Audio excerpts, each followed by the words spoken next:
ढूंढा तुम्हें कितने जन्म से है, अब हो मिले। गुरुदेव जी थे वो बहुत सिंपल आदमी थे। चलते फिरते जाते पढ़ते किसी को नहीं पता चल सकता गुरु थे। Because people had not seen Guruji, so people used to still flock there because of his own aura. So when people used to come there, people say, "Kaun Guru kaun hai?" So Guruji himself will say he's Guru because he was very inconspicuous. कहते वो बैठे गुरु, वो तो दूसरे कमरे में बैठे गुरु। खुद अपने आप को ना बताना कि मैं गुरु हूँ, पर वो तो वो बैठा गुरु वहाँ जा। तो एक तो उनकी सिंपलिसिटी और दूसरों को अपने शिष्यों को आगे बढ़ाना।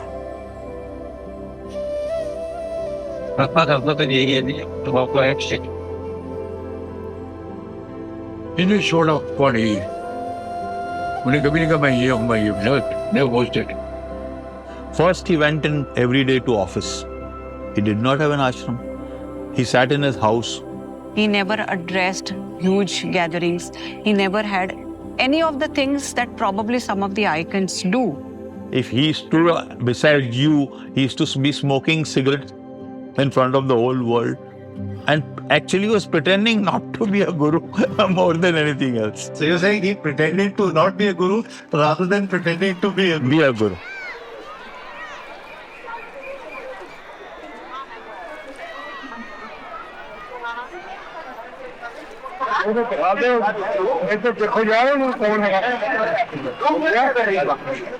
Right from the beginning, I've realized that Guruji never wanted any publicity for what he did.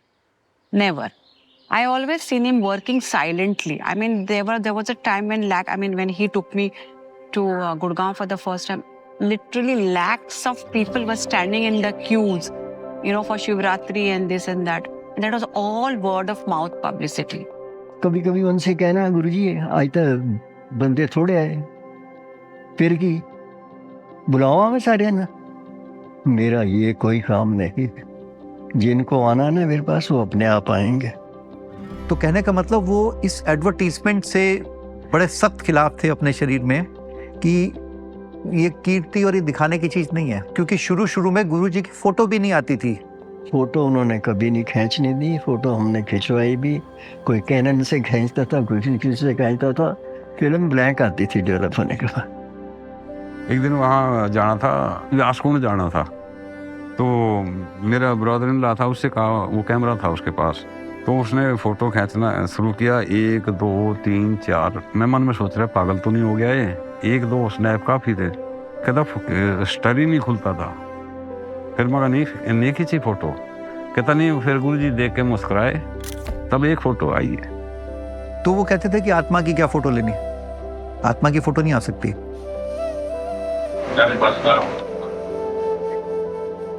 एक बार गुरुजी और पापा जी श्रीनगर में थे and they had a car break down and they needed some auto part, और ये डल लेक के पास किसी की दुकान पे गए, वो ऑटो पार्ट्स की दुकान थी। जब पापा और गुरुजी वहाँ पहुँचे तो गुरुजी का बड़ा सा रूप लगा हुआ था और वो आदमी वहाँ धूप जला रहा था। तो मेरे डैड ने गुरुजी को बोला, गुरुजी ये तो आपको धूप जला रहा है, he will not let you पे, और गुरुजी बिना पेमेंट की कोई चीज़ लेंगे नहीं। तो देन हाउ विल, गुरुजी अब कैसे करोगे, तो मानेगा नहीं। गुरुजी कहते हैं पहचानेगा तो नहीं मानेगा ना। Would you believe the man turns around और पूछा जी आपको क्या चाहिए, और उसने वो डिलीवर किया उनको और उसका बिल काटा, पैसे वैसे लिए। उसने गुरुजी को पहचाना ही नहीं। ऐसा तो हो ही नहीं सकता कि आप पीछे इतने बड़े रूप के आगे धूप जला रहे हो, ऑब्वियसली आप उनको मानते हो, आप उन्हें जानते हो। और गुरुजी का चेहरा ऐसा नहीं था कि सबका चेहरा मिलता जुलता सा हो। It was very, he had a very unique persona, और एक उनका अपना ऑरा भी था। How that man did not recognise his face and completely dismiss his aura, जैसे कि उसने किसी और को देख लिया। So my understanding of this is, अगर वो चाहेंगे तो आप उनको देखोगे, आप अगर वो चाहेंगे तभी आप उनको समझ पाओगे, नहीं तो आप सामने से निकल जाओगे।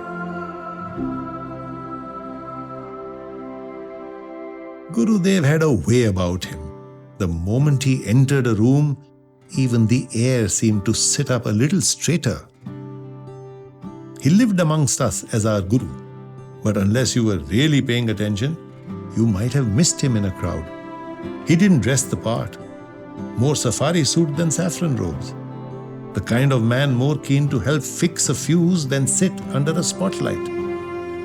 And if someone tried to put him on a pedestal, he'd step down, dust it off, and ask if they needed a place to sit. He didn't seek attention, didn't care for admiration.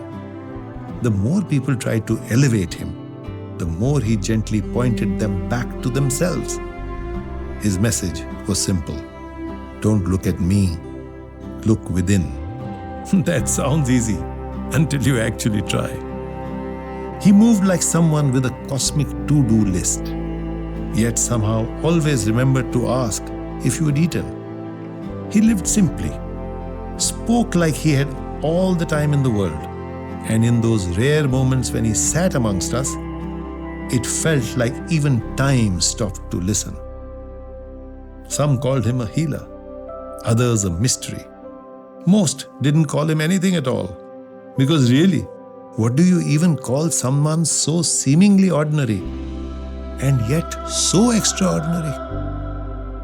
So who was he really? The story doesn't begin with answers.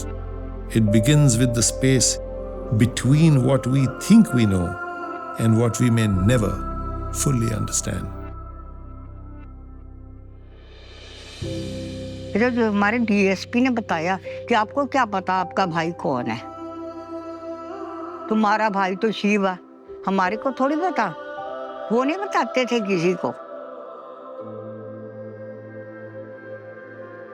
Bhrigu संहिता के अंदर ये बात दोहराई गई कि जो गुड़गांवा के जो गुरुदेव हैं वो शिव अंश हैं, और शिव अंश होने की वजह से उनके अंदर वो सभी ताकत मौजूद है, वो सभी शक्तियाँ समागम है उनका जो कि भगवान शंकर के अंदर है। वो किसी के भी दुख को दूर कर सकते हैं, उनकी एक नज़र से किसी का दुख दूर हो सकता है, उनके स्पर्श करने से किसी का दुख दूर हो सकता है। उनके पास इतनी शक्ति है, इतनी ऊर्जा है। और इलायची का प्रसाद देकर या लौंग का प्रसाद देकर या अपने जल के माध्यम से वो किसी के भी कष्ट को दूर कर सकते हैं, चाहे वो कैसा भी हो। He had all these powers in his hands. He could, he had the Om, he had the Nandi, he had the. I'm sure you must have heard about all this. It's in the podcast, it's in all these books. So I mean, he had all that. ओम गुरुजी के right hand में था, पूरा ओम बिल्कुल skin के अंदर से बाहर निकलता हुआ, जैसे फ्लोरेसेंट लाइट होती है, जैसे एम्बॉसिंग होता है ना, दैट सॉर्ट ऑफ थिंग, उभरे हुए। लेफ्ट हैंड में पूरा जोत भी थी इनके, shivling, jaleri and Ganga and Ganpati and trishul, कभी लेफ्ट हैंड में। और त्रिशूल भी छोटे से ओम से था और वो लाल रंग का था। फिर उनके पास वो नंदी के 2 सींग दिखाई देते थे। वो स्वयं शिव थे। उनके पूरे शरीर पे ओम था, हाथ भी तो क्या पूरे शरीर पे ओम था। On chest, back, feet, forehead, गालों में देखा, पूरे हाथों में देखा, हरिद्वार में देखा। कैंप लगा था कुल्लू मनाली में, तो गुरुजी वहीं जाते थे, वहीं हमारा स्थान भी है। तो ये जो अतर कुलदीप, इनको भेजा था मणिकरण। मणिकरण से भी ऊपर भेजा गुरुजी ने कि तुम दोनों जाओ, वहाँ ऊपर ना एक बर्फ का शिवलिंग है, तो वो उसके दर्शन करना चाह रहे थे। तो ये दोनों गए, बहुत टाइम लगा चढ़ते चढ़ते, पहाड़ झरने, बहुत डेंजर रास्ता था। तो कह लगे गुरुजी, एक अफसोस की बात है, कह रहे क्या हो गया गुरुजी, वो शिवलिंग के दर्शन नहीं हो पाएंगे। कह लगे फिर ये कौन बैठा है, ये कौन बैठा है? कह लगा जी वो ये बैठा शिव, इसके कर ले दर्शन, एक ही है, वहां कर ले यहाँ कर। ये संतलाल जी ने मेरे को बात बताई थी। कहते एक दिन शाम को ऐसे ही छोटे कमरे में बैठे हुए थे 702 में, गुरुजी ने जैसे बनियान और लुंगी में बैठे हुए, तो कहते संत बड़ी इच्छा आ रही है अंदरों दी, कहते दर्शन चाहना है, कहते कुंडी मार ले। जटाएं उनकी ऊपर छत तक जटाएं लगने लगी, पूरा जटाजूटधारी शरीर। कहते नहीं, आराम नाल देख, घबराने की कोई जरूरत नहीं है। तो कहते इस तरह से उन्होंने मेरे को 1 मिनट में दर्शन करा दिए थे। शिव क्या है? शिव जो है, अगर उसको आप ये बोलें कि ब्रह्म कॉन्शियसनेस और cosmic consciousness is what Shiva is. Shiva कोई बैठे हुए नहीं है कि सिंहासन पे बैठे हैं और खूब सारी वहां पे जने बैठे हैं, नहीं। तो वो कॉन्शियसनेस जो हमने शिव को रूप दिया है, जो कल्पना करी है जिस रूप की, और जो हमारे गुरु, उनमें कोई फर्क नहीं है। It refers to the Shiva roop of our गुरु। जैसे जैसे टाइम बीतता गया, मैं एक चीज समझा कि गुरुजी इसलिए आए थे कि वो हर आत्मा को, क्योंकि आत्मा उसी परमात्मा का अंश है, तो वो ये चाहते थे कि ये हर आत्मा शिव रूप इतनी स्ट्रांग है तो वो अपने पूर्ण रूप को प्राप्त हो। सिर्फ वो उनको guide, as a Guru guide करने आए थे। उनका जो मिशन था वो इस संसार को, इन जो उनके शिष्य थे उनका उद्धार करना, और सारी दुनिया का जो भी उनके संपर्क में है उनका उद्धार करना। उनमें से कुछ ऐसे शिष्य थे जो पुनर्जन्म से उनका संबंध था। एक दिन मैंने वैसे ही उनसे जिक्र किया, गुरुजी आप इससे पहले कब आए थे? तब गुरुजी ने जो कहा कि बेटा आज से 500 साल पहले मैं आया था, मैंने 500 साल पहले तुम लोगों को इकट्ठा किया। कहते हैं, और मैं जब आता हूँ मैं अपने शिष्यों को जोड़ता हूँ। अब तू बॉम्बे से, अपना सुरेंद्र शिकागो से, लाल कनाडा से, डॉक्टर शंकर नारायण बेंगलोर से, ऐसे करके उन्होंने कुछ नाम लिए। तो कहते हैं मैंने जोड़ा है सबको। इस बार का कहा था, इस बार को तो बड़े बड़े देवताओं ने मना कर दिया, तब मुझे आना पड़ा।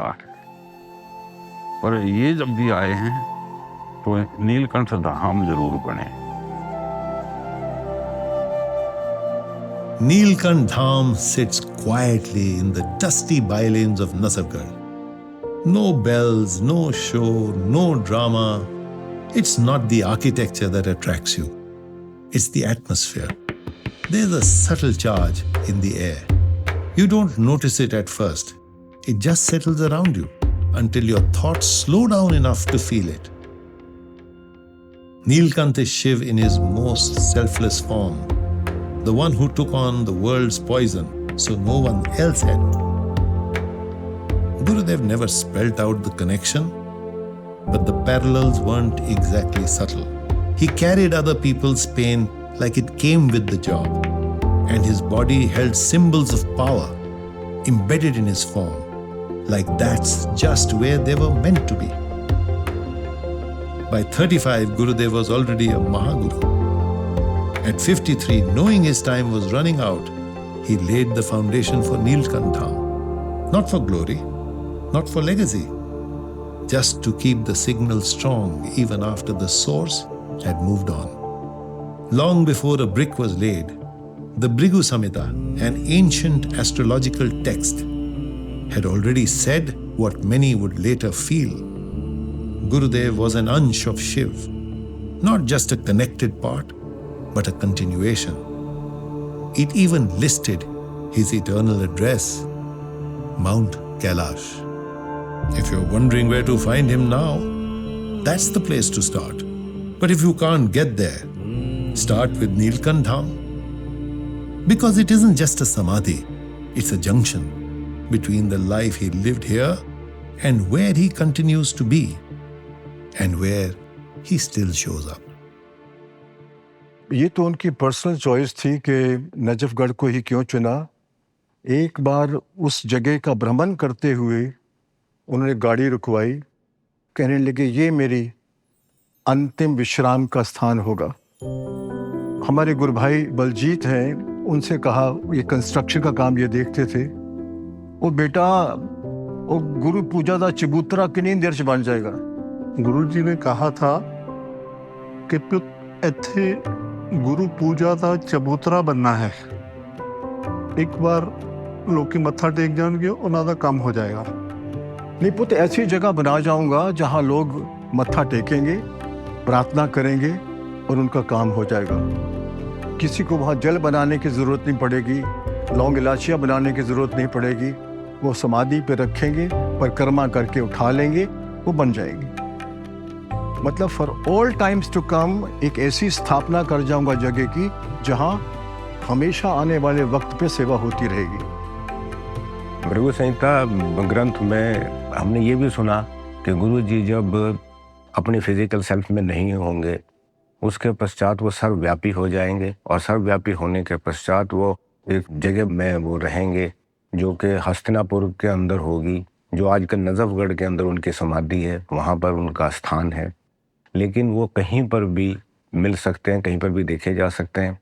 पर्सनली 2-3 एग्जांपल्स हैं जो लोग वहाँ सेवा के लिए आते हैं। नजफगढ़ में उन्होंने गुरु जी के दर्शन ही नहीं किए बल्कि उनसे वार्तालाप भी की। एक ऐसी औरत ने उन्होंने दर्शन किए तो गुरु जी ने पूछा, बेटा तू अकेली मत आया कर, वापसी में रात हो जाती है, किसी को घर से साथ ले आया कर, तो इतनी परेशान क्यों है? बोले मेरी मदर की डेथ हो गई है, मैं घर में अकेली हूँ, परेशान हूँ, कई समस्याएं हैं ज़िंदगी की। कहने लगे पुत्र क्यों, मैं तो हूँ ना। इस तरह से और लोगों ने भी उनको हॉल के अंदर भ्रमण करते हुए देखा। कई लोगों ने रिपोर्ट बैक किया कि गुरुजी के वहाँ दर्शन हुए। मेरे पास भी, तब मैं नोएडा में काम करता था, वहाँ पर भी एक ऐसा इंसिडेंट हुआ था कि कोई सज्जन आए थे, यहाँ से जब कड़ा पहन के गए तो अगली बार जब मिलने आए तो उन्होंने कहा जी कि मेरे को तो इनसे मिलना है, पिछले संडे तो इन्होंने मेरे को कड़ा डाला था। अब उनको कौन समझाए कि भाई साहब ये आपके कर्म थे जो आपके दर्शन हो गए और आपको कड़ा डाल दिया, ये तो 91 में चले गए थे। कुछ लोग हैं जो एक हैं जो अम्बाला के पास में रहते हैं, उन्होंने उनको देखा है, उनके घर में गुरुजी चलते हुए नजर आए उन्हें, उनको और उनकी वाइफ को। बिल्कुल संभव है। जो गुरु होते हैं उनका शरीर से कोई नाता नहीं होता, और मुझे भी उन्होंने कहा था कि तुम्हारे थॉट्स में सब कुछ है, भटकाव बंद करो, शरीर के कोई मायने नहीं है। अगर गुरु को याद करते हो तो गुरु तुम्हारे साथ हैं, कहीं ढूंढने नहीं है गुरु तुमने। तो जन्मों जन्मों का हिसाब है, यहाँ तो चैप्टर खत्म नहीं होने वाला। People often showed up with their thoughts doing gymnastics, looping through the past, bracing for the future, carrying worries they couldn't name, let alone drop. Then they sat with him. He didn't say much. Sometimes nothing at all. But something shifted. When I first went to see him, I was standing in line and noticed the man ahead of me. He was so ill he hadn't eaten in 6 months. Skin on bone, life hanging by a thread. When his turn came, he sat with Gurudev for a few minutes. Gurudev handed him an aloo paratha And the man ate it like it was the most natural thing in the world. Another time, just after I got married, I brought my wife to meet him. I told her so much. I wanted her to see for herself. But the moment I saw Gurudev, I just broke down. Not exactly the impression I had planned. But Gurudev simply smiled, handed me a hanky, and carried on as if it was just another part of his day's schedule. My poor tears. He had a way of seeing right through you, without disturbing your dignity. And just when it got too much, he'd toss a line so perfectly timed, you'd end up laughing through your tears. His humor wasn't for laughs. It was light, the kind that finds you in the dark and says, "Don't worry, sit tight, you're not alone." Some experienced dramatic shifts, others couldn't explain it. Just a deep cellular calm, like something that had been off for years and had quietly clicked back into place. Because when you sat with Gurudev, you didn't just feel better, you felt returned to yourself. And that feeling wasn't just relief, it was homecoming. गु जमारू सभी जानते हैं कि अंधकार से प्रकाश में लाने वाला, और वो अंधकार से प्रकाश में लाने वाला, उसके अंदर खुद प्रकाश होना चाहिए आपको लाने के लिए। ये उनकी क्वालिटी थी। उनको कोई एक भाई देख लेता था तो ऑटोमेटिकली चुंबक की तरह उनके पास पहुंच जाता था। That magnet, I followed him in England, New York, Detroit, anywhere he went. Morning to evening he used to call him. I don't know why I went. I don't know why I was pulled. Of course, then I used an excuse afterwards to myself and to the world that, oh, my brother is not well, please cure him. But genuinely, I did not go for that. And I came for 3 weeks. First time, I stayed for 5 months. Once you go and meet God, and God wants you to come and meet Him, then where does His choice remain?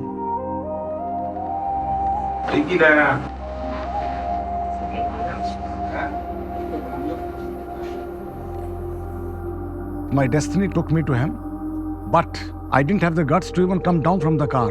When I saw the people queuing up there, a queue as long as your eyes could meet. It used to be 3.5 kilometer long queues, never ending queues. And he would be on his feet for 18 to 20 hours a day, showing absolutely no sign of fatigue, no sign of anxiety. वो तो शिवरात्रि गुरु पूर्णिमा का function होता था, 7-7 दिन function चलता था, 5-5 दिन function चलता था। उन 5 दिनों में उन्होंने कुछ नहीं खाना जब तक कि पूरा फंक्शन कंप्लीट नहीं हो जाता। Absolutely nothing. He'll come inside, sit for 5 minutes, go out, and again start blessing people. सबसे पहले सेवा, बस बाकी सब खाना पीना, फैमिली, अपना शरीर, सब सेकेंडरी, सब everything is secondary. Number 1 is सेवा। वो पब्लिक के लिए आए थे, पब्लिक की भलाई के लिए आए थे, वो पब्लिक की भलाई का ही काम उन्होंने सारी जिंदगी किया। तो क्या सोच के आते हैं आप? जो हमें दुख है वही सोच के आएंगे, और क्या सोच के आएंगे। तो वाला ही आएंगे, सुख वाला क्यों है? सबकी अपनी अपनी प्रॉब्लम्स है। Everybody has some problems. कुछ प्रॉब्लम्स भी और कुछ अदर। तो आप सोचते हैं कि ये यहाँ पे आने से प्रॉब्लम सॉल्व हो जाते हैं? काफी हुई है, काफी हुई है। बड़ी प्रॉब्लम सॉल्व नहीं है तभी आ रहे हैं। देखो गुरु जी की बड़ी कृपा है हमारे पे। अगर आप विश्वास करें तो it is a very good thing. विश्वास जब तक आप नहीं करेंगे, ठीक है, यू कांट गेट थ्रू। सुबह के कब से आए हुए? 9:45 बजे के आए हुए? 2 बजे। तो अभी तो आपको लगेंगे 4-5 घंटे वहाँ तक। 2-3 घंटे लग जाएंगे। 6 तो बज जाते हैं, 6 तो बज ही जाते। वो 7 घंटे, 10 घंटे, 15 घंटे बाहर खड़े रहते हैं। They are big queues. बेटा मैं इनकी तपस्या करवाता हूँ। When they waiting outside, इनकी तपस्या होगी, where I can reward them. Without tapasya, nothing happens. And the way his blessings worked, miracles happened. Miracles. For a spiritualist who sparked miracles, Gurudev lived a remarkably down-to-earth life. On weekdays, and often for months at a stretch, he worked in government service, knee-deep in soil surveys, trekking through forests, camping under open skies, map in one hand, cosmos in the other. When he wasn't in the field, he was at his desk filing reports, attending meetings, doing work most wouldn't associate with a Mahaguru. And after work, he was at his farm in Khansa, tilling soil, sowing seeds, harvesting with his own hands. For him, working the land wasn't just labor, it was seva. And serving the earth wasn't symbolic, it was a purpose. Still, no matter how far he was or how full his day, people came. They came with disease, with heartbreak, with need, and not once did he turn anyone away. Because seva wasn't something he did, it was who he was. But here's the real question. How do you serve everyone while holding down a job, raising a family, and living on a planet full of seekers without ever saying no? And somehow, even more impossibly, without ever making it feel like saying yes was a cost to him. See, look at the man. I mean, where he came from. Such humble beginnings. I mean, when he was a kid, he didn't know he was going to be a Mahaguru, right? But just see his background, see from where he's come all the way. He was just working in the Soil Survey Department of Government of India, right? And look at the qualities. I mean, he had people waiting in queues, thousands and thousands of people waiting. भैया बहुत से लोगों का हमारे साथ जुड़ने का सबसे बड़ा कारण था कि हमारे यहाँ कोई चार्जेस नहीं थे, कोई प्रसाद नहीं था. He never took anything from anybody. I mean, he was just drawing a salary from the government. I'm sure people must have tried to give him whatever, but he never took anything from anybody. इतना तक के किसी का अन्न और नमक तक नहीं खाया. ऑफिस में तो हमने कभी उनको खाना खाते ही नहीं देखा, क्योंकि लंच में भी जो है लोग नीचे वेट कर रहे हैं. गुरुजी नीचे 10 आदमी खड़े हैं. गुरुजी चलना जरा. How did his bosses react to his activities? Actually, his bosses also used to go to him for their relief. The wonderful thing I can tell you is, they went to government actually touch Guruji's feet. But Guruji, whenever he used to go to their rooms, he used to stand before the table and actually he used to be like a government servant. मैंने सुना था ऐसे कि उनके खिलाफ कोई complaint करी गई थी कि वो ये तो ऑफिस में आते हैं और सिग्नेचर करके चले जाते हैं, वहाँ अपने घर में जाके बैठते हैं, लोग आते हैं इनके घर में, या वहाँ पे खांडसा रोड पे फार्म हाउस है, वहाँ पे जाके बैठते हैं. उनके ऑफिसर हायर ऑफिसर है, उन्होंने 3 टीम बुलाई 2-2 जनों की. They gave them the timing and a day, fix time fix day, कि जाके तुम देखो कि ये फोटोज भी दे दी साथ में तीनों टीम को, और उसकी रिपोर्ट हमें दे दो कि ये कहाँ पर हैं. तो उनके घर में भी भेजा. फॉर एग्जांपल कोई 11 बजे टाइम फिक्स किया कि ऑफिस टाइमिंग्स पे, और ऑफिस में भी भेजा 2 जनों को, फार्म हाउस पे भी भेजा. तीनों ने ये रिपोर्ट दी कि हम उनके घर पे गए थे, वो वहाँ घर में मिले, उन्होंने हमें चाय पिलाई और कहा ये चाय का प्रसाद है. फार्म हाउस पे भी चाय पिलाई, और अपना ऑफिस में गए तो वहाँ पर भी चाय पिलाई. और तीनों के जो उन्होंने वो बताया, तो तीनों कपड़े सेम थे, तीनों के सेम कलर, एवरीथिंग सेम. ये मैं आपको स्पष्ट कर दूं कि ऑफिस के काम में गुरुजी ने कभी भी विलंब नहीं आने दिया. सबसे पहले प्राथमिकता वो ऑफिस के कार्य को देते थे. इनको 6 महीने 8-8 महीने टूर पे जाना पड़ता था जंगलों में, जो अलग अलग तरह की सॉइल के सैंपल लेने होते थे, स्टडी करनी, सॉइल के सैंपल लेने. हिमाचल में बड़े लगे, वहाँ भी वो सेवा करते. तो एक ऐसा इंसिडेंट है कि कथो एक जैसी जगह है जो कि ज्वालामुखी जी से पहले है 4 किलोमीटर. हाँ, तो ये जगह कथोग है जी. ये वो जगह है जहाँ गुरु ने 76 में यहाँ से सेवा शुरू की थी. और गुरु कहा करते थे कि बेटा बड़ी सेवा जो है मेरे कथोग से, हिमाचल से, यही सेवा आज मैं शुरू कर रहा हूँ. तो वहाँ कथोग में डेली इतनी जनता वहाँ पर आ रही थी गुरु की शरण में. उनमें से एक इंसान मैं आपको बताता हूँ जो मेरे सामने हुआ. वहाँ पर एक 5-4 किलोमीटर पर एक प्रधान जी थे, उनका भाई घर में बीमार पड़ा था, और वो आ गया गुरुजी के पास कि जी, क्योंकि उन दिनों यहाँ पर टैक्सी वगैरह नहीं हुआ करती थी, वो जीप लेने आया कि जीप मुझे मिल जाए तो अपने भाई को लेके मुझे चंडीगढ़ पीजीआई लेके जाना है, तो वहाँ पर इसका इलाज हो सके. अब गुरुजी कहते हैं कि अगर आपके भाई को यहीं पर ठीक कर दें तो आप ये पूछो कि उसको हुआ क्या है कि उसके पेट में बहुत ज़बरदस्त दर्द है, वो दर्द ठीक नहीं होता। तो गुरुजी ने कहा इधर मेरे पास आ। उसके पेट पे हाथ रखा अपना कि देख अपने भाई को याद कर। भाई को याद किया, उन्होंने 3 दफ़ा उसके पेट को ठीक किया कि चल तेरा भाई अब ठीक हो गया। और जब वो घर में गया तो शाम को देखा, शाम को हम लोग भी वहाँ पर चले गए। वो आराम से, वो प्रधान जी बोल रहे हैं कि तब से वो आराम से सोया हुआ है जब मैं आपके शहर में वहाँ पर आया था। उसी से वहाँ के लोगों को पता चला है कि ये कोई शक्ति वाले हैं जो कि ऐसा करते हैं। आज इस बात को 46 साल हो गए, जहाँ पे ना कोई मोबाइल फोन, ना कोई टेलीग्राम वहाँ से, ना कोई इंटरनेट। लोग ऐसे आए बसों में भर भर के। कितनी बसें आई, कहाँ से आई, लोग पैदल चल के आए, बैलगाड़ियों में आए। It was amazing. तो वहाँ पर लंगड़े लूले, किसी की कमर टेढ़ी है, कोई हाथ टेढ़ा है, तो गुरुजी हाथ बस यूँ पकड़ते थे और वो सारा सीधा होता चला जाता था। ऐसी गुरु महाराज की कृपा वहाँ पर थी।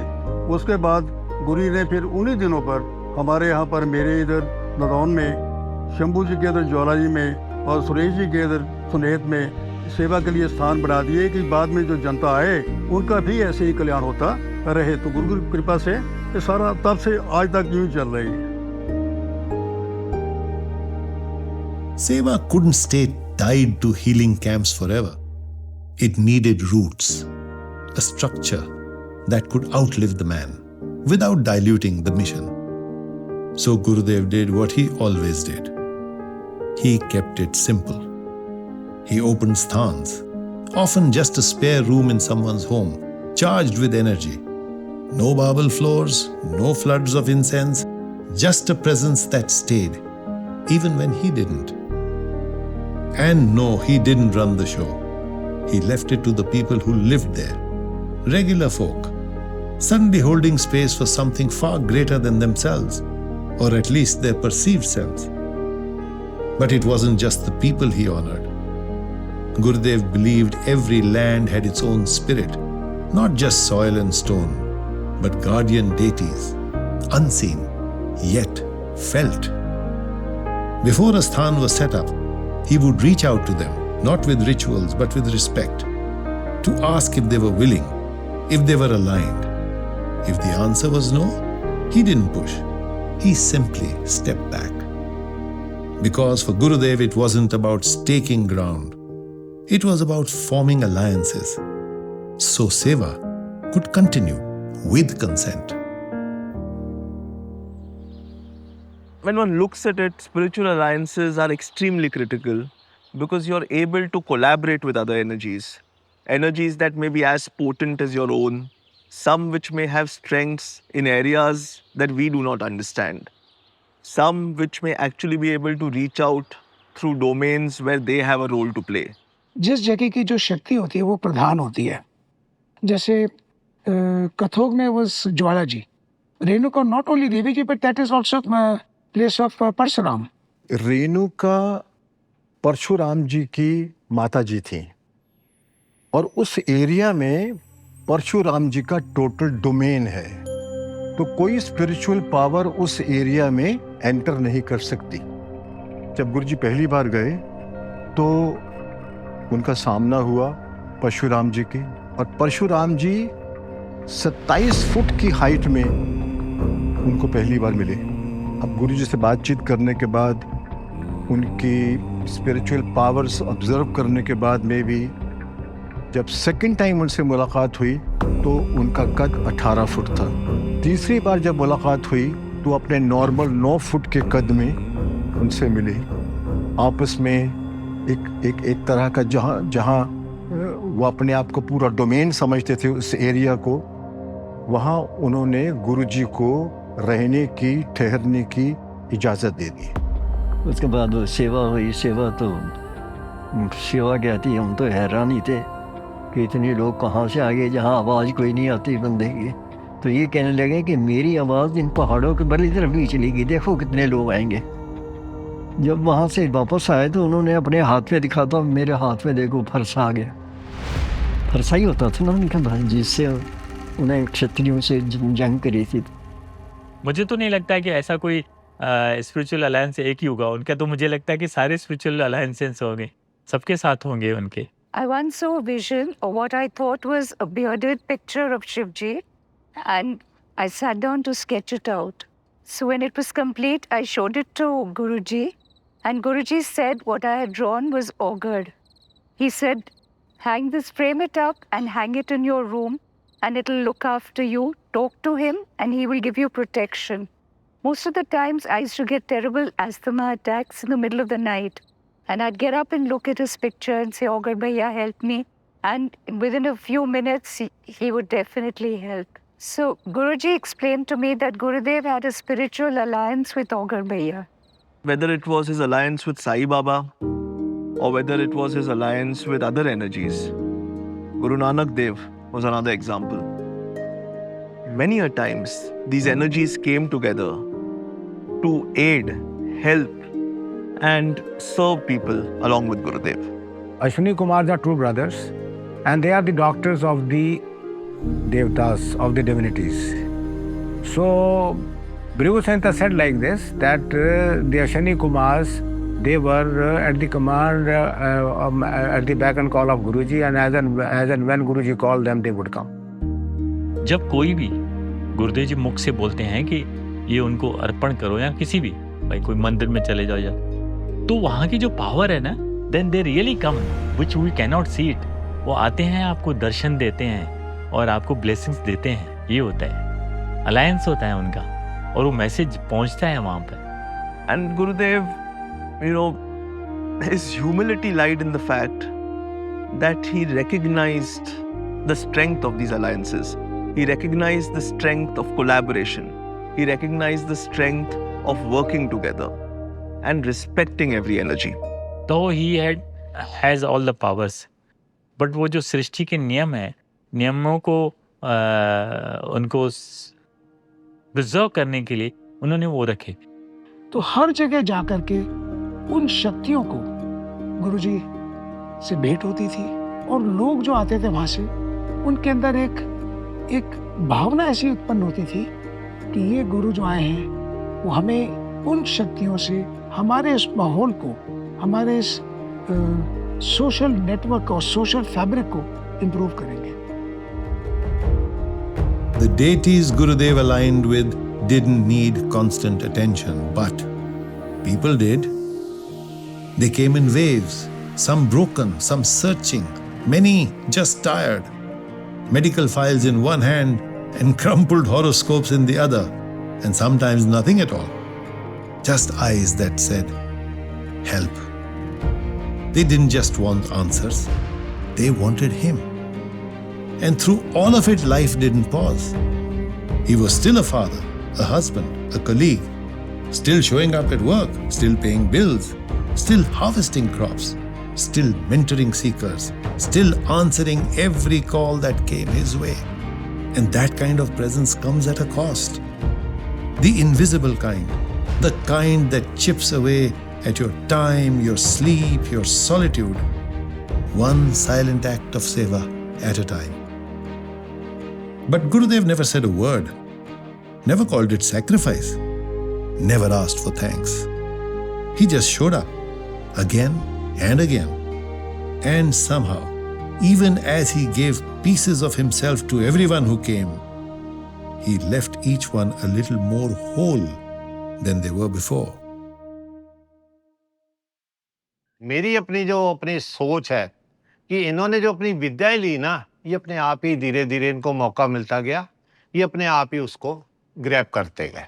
क्योंकि जो हमारा गांव है, ये पहले तो मंदिर में जाते थे, शीतला माता मंदिर नज़दीक पड़ता था, और वहाँ पर जो भी साधु की सेवा करते रहते थे, हो सकता उनके साथ ये डिबेटिंग भी करते होंगे।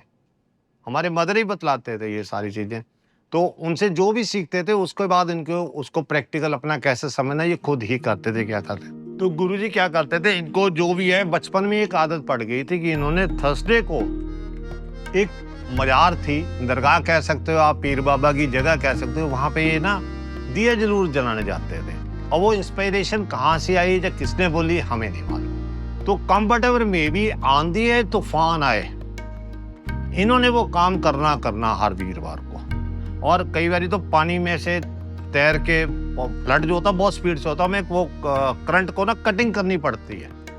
करंट को कटिंग करने के लिए बहुत फोर्स लगती है।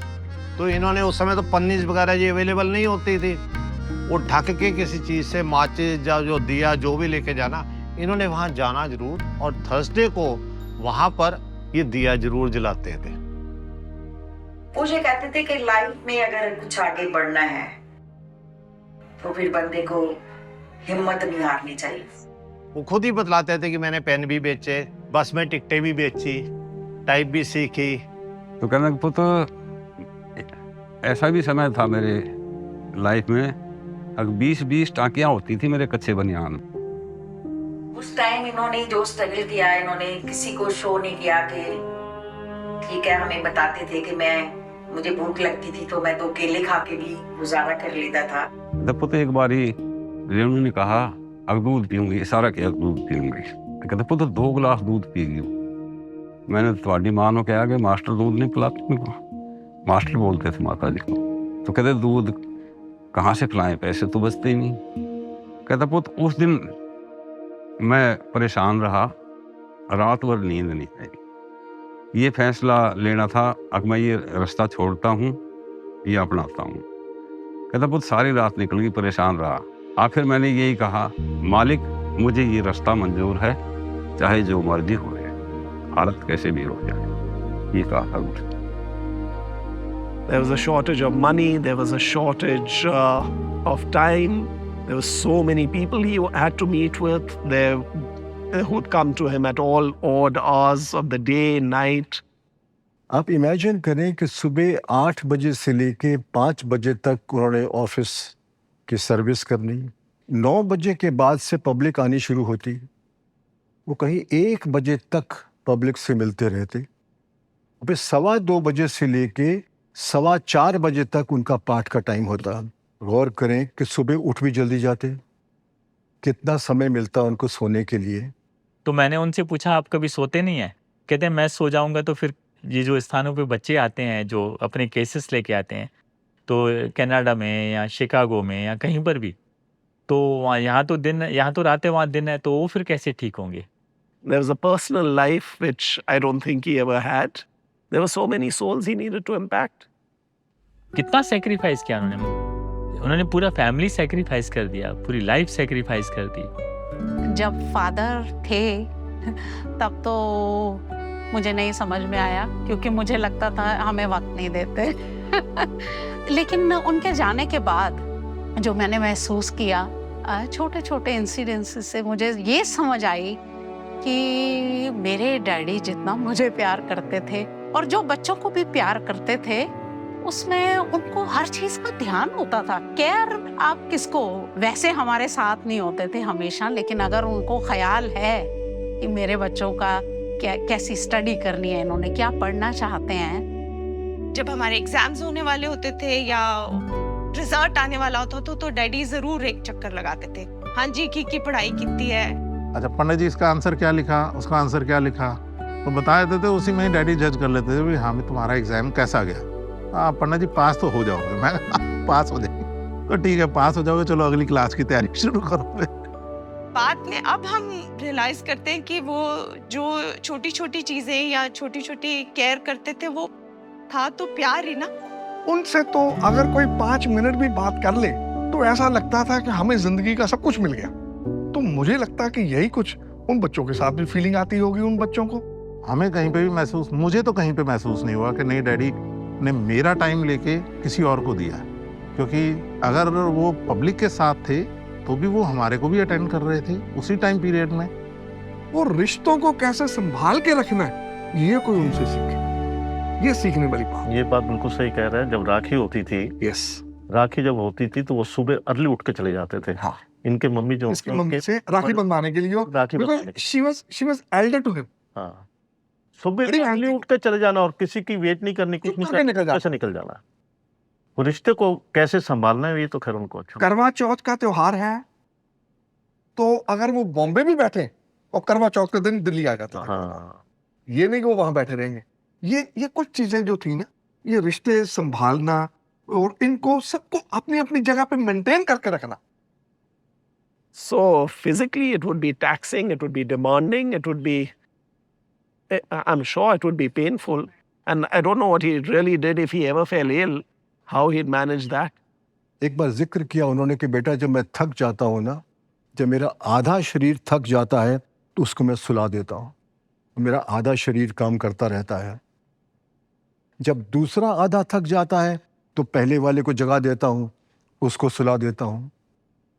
इस तरह से वो virtually round the clock he was active. So from a spiritual point of view, I think there was no sacrifice because everything was possible with him. He was omnipotent, omnipresent.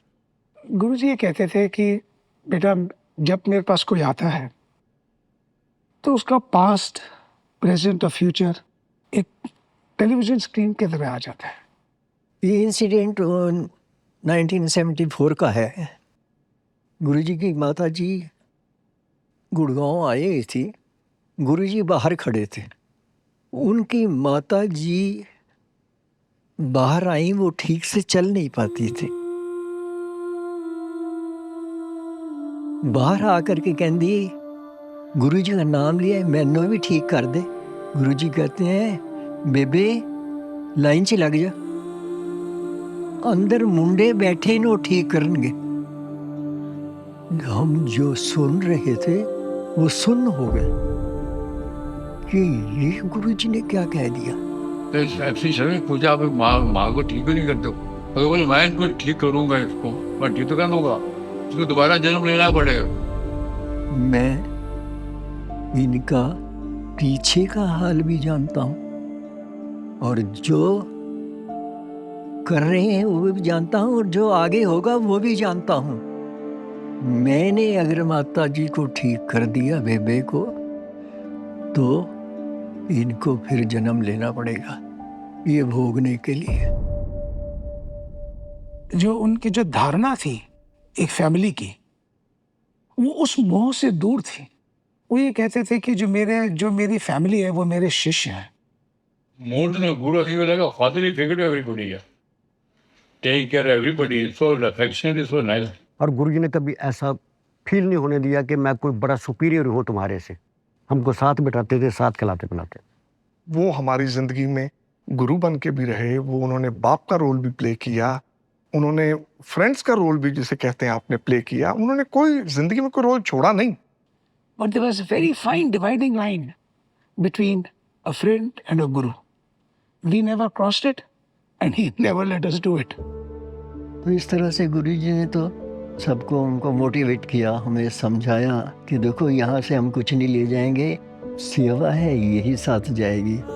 उन्होंने 3 चीज़ें और repeat करी थी कि पुत किसी अंधे नू सड़क पार कराती है वो भी मेरे को दर्ज है, किसी प्यासे नू पानी पिलाता है वो भी मेरे को दर्ज है, किसी भुखे नू खाना खिलाता है तो वो भी मेरे को दर्ज है.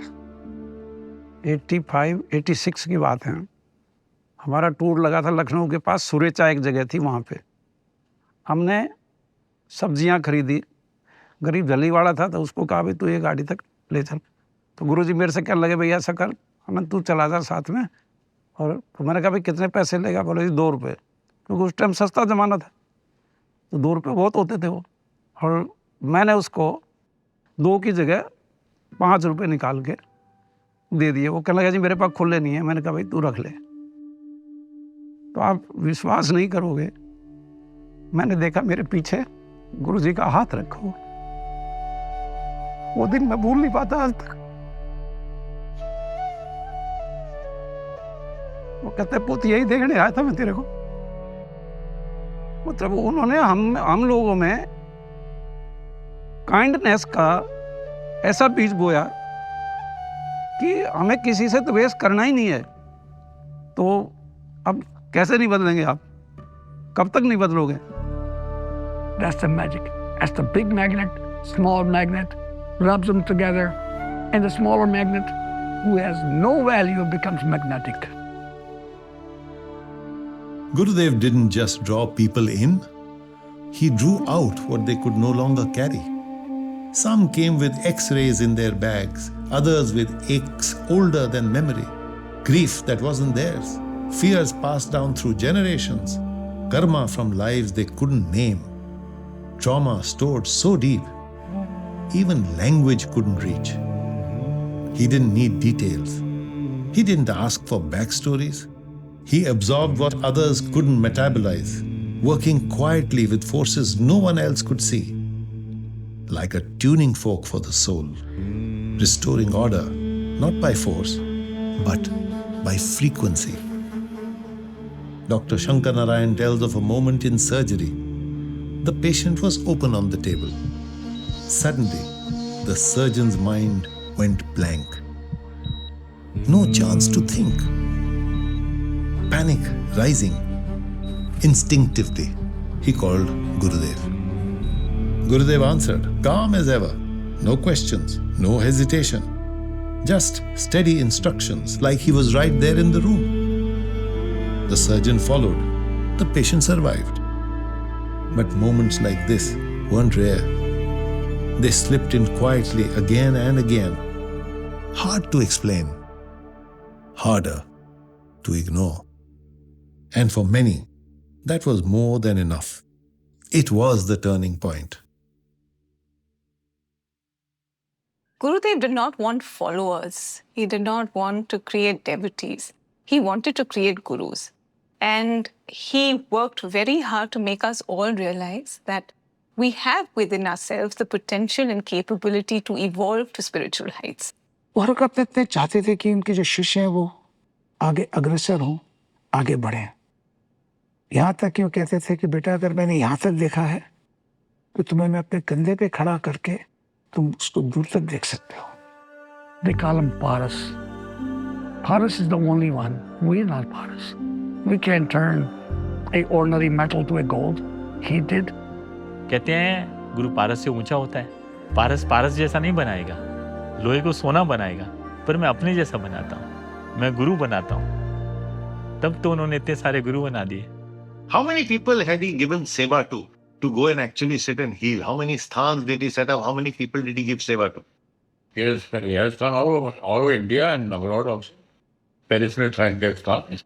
शिकागो में स्थान है, टोरंटो में लाल साहब हैं, वहाँ पर स्थान है, जम्मू में स्थान है, लखनऊ में मुझे खुद अपने साथ ले गए, कानपुर में स्थान है, वहाँ ले गए मुझे, जलंधर मुझे ले गए। ऐसे उन्होंने जगह जगह पे स्थान क्रिएट किए। But if you don't have sthans, it'll be difficult for people to come talk to you. You need a place, right? So we call it sthan. What is a sthan? It's a place where you meet people, right? तो गुरुदेव जी ने सबके पास अपने घरों से सेवा शुरू कराई है। ऐसा नहीं कोई अलग से जगह खरीद के करवा के। मतलब जैसे बोलते हैं ना घर ही मंदिर है, तो मंदिर में ही जैसे घर की मंदिर ही बनवा दी उन्होंने। But then there are energies out there. And gradually these energies also grow. And people come and they get healed. And their problems are solved. Not everybody, but maybe 70-80%. जैसे आजकल स्थान पे ज़्यादा लोग फाइनेंशियल प्रॉब्लम्स या घर के कला क्लेश या डिवोर्सेस की वजह से आते हैं, उस ज़माने में मोस्टली लोग बीमार आया करते थे। ऐसी ऐसी बीमारियां मैंने देखी। एक लड़की का किस्सा मुझे याद आया। मैं छोटी थी, I must be may be around 12 और 11। उसकी मम्मी साथ थी, वो किसी गांव से आए थे। उसको अचानक दर्द होता था, पेट में दर्द होता था और बेचैनी होती थी। एंड गुरुजी ने उसको बहुत सारा जल पिलाया, मे बी बाल्टी के हिसाब से, और फिर उसको vomit, she started to vomit. और गुरुजी ने कहा उसकी उल्टी ध्यान से देखना, उसमें कुछ निकलेगा। और उल्टी के साथ कांच चूड़ियों के जैसे टुकड़े होते हैं ना, टूट जाए चूड़ी तो उसके टुकड़े कई हो जाते हैं, वो निकलते थे। और काले धागे, उनमें गांठें लगी हुई। ऐसे सर्कल्स थे, मतलब 5-6 टुकड़े और बाकी 5-6 धागे, ऐसे सर्कल्स 3 उसके निकले वॉमिट में से। फिर उसको धो के वो रुमाल पे रख के गुरुजी को दिखाने लाई। और एक और लड़की थी, उसके पेट में से साबुत, उसको भी ऐसे ही वॉमिट करवाया था, साबुत हरी मिर्चें निकली थी उसके पेट में से। खाली वही निकलता था, उल्टी में और कुछ नहीं निकलता। मेरे साथ तो पूरी साबित बर्फी निकली थी। वो बर्फी पूरी निकली, वो कई महीनों सालों पहले खाई हुई थी, वो निकली उल्टी में। कोई पोजेस्ड है, उसका भूत निकाल दिया, वो नॉर्मल हो गया। कोई आया, उनके घर औलाद नहीं होती, उनके घर बच्चा हो गया। किसी के काम नहीं चलते, उसके काम हो गए। कोई बीमार आता था, उसकी बीमारी दूर हो गई। And somehow it all made sense because we were like, oh, इसको भी गुरुजी ठीक कर देंगे, इसको भी गुरुजी ठीक कर देंगे। The finest power that I saw in him was the way he cured people. Once he told me, when you are nursing a person to good health, you are doing a seva of the highest order. You are restoring his health and you are making him fearless. मेरी साली है, she is known as Punchu, Meenakshi नाम है उनका। तो उनका accident हुआ था, मैं उनके साथ गया हुआ था। हम लोग हरिद्वार गए थे दिल्ली से। तो उनकी जो थाई बोन है वो टूट गई एकदम, the thickest bone of the body broke एकदम, it was a major fracture. तो शी रिक्वेस्टेड गुरुदेव जी मेरे को प्लेट नहीं डालो, ऐसे ही ठीक कर दो आप। तो जैसे सर्जरी शुरू होने वाली थी तो suddenly Gurudev ji, I was there in the morning, suddenly Gurudev ji उधर पहुंच गए। तो अंदर गए और उन्होंने पुंचू के ऐसे हाथ लगाया और हड्डी जुड़ गई विदाउट एनीथिंग, ऐसे ही। तो हर दिन ही मिराक्युलस था and miracles were something very normal for us. जैसे आप उठ के सैंडविच खाते हो, पानी पीते हो, ऐसे मिरेकल्स थे।